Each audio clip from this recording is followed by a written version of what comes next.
இது வந்து இந்த கண்ணாடி வந்து ஒரு பக்கம்தான் தெரியும். இந்த கண்ணாடி தெரியும் போது அவ்வளவு நல்லது. லட்சுமி கடாட்சம் நமக்கு கெட்ட சக்திகள், இந்த மந்திரம் மாந்திரிகம் இதெல்லாம் இருக்குல்ல, திருஷ்டி, இதெல்லாம் தோஷ நிவர்த்தனை கண்ணாடி பார்த்து நம்ம பார்த்து கும்பிட்டாலே போதும்.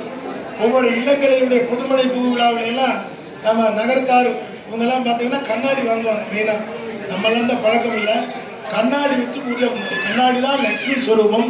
அதனால தான் கண்ணாடி உடையக்கூடாது, பத்திரமா பார்த்துக்கணும்னு சொல்லி சொல்கிறோம்.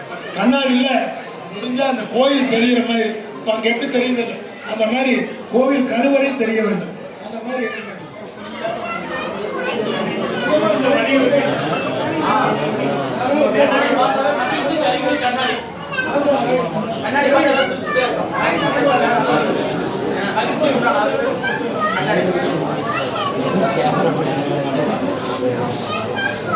கண்ணாடியில பாருங்க அருள் மாலை ரொம்ப அருமை. அந்த பிள்ளையாருக்கு அது பிள்ளையாருக்கு தெரியற மாதிரி மகாலட்சுமி சவித்மகே விஷ்ணு பக்தி தீமகே லக்ஷ்மி. கண்ணாடி லக்ஷ்மி, கண்ணாடி வச்சிருக்கிறவங்க லக்ஷ்மி. வேதத்துக்கு தீபம்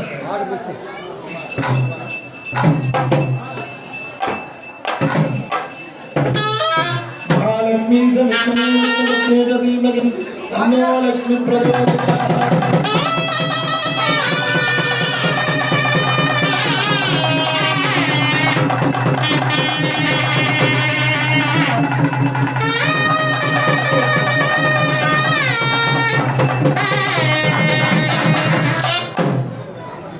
ஒரு நிமிஷம் இருங்க, அலங்காரம் பண்ணிட்டாங்கன்னா திரை எடுத்து அதில்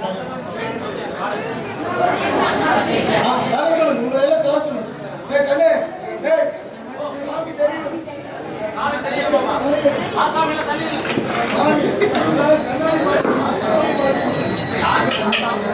பார்க்கவே வேண்டாம். இருக்கு கண்ணாடியில கேமராக்காரர் அதை எடுக்கணும். சாமி தெரியும், மறைஞ்சாதீங்க. சாமி உங்க மூஞ்சி தான் தெரியும். கண்ணே திரையிடா, கண்ணே திரை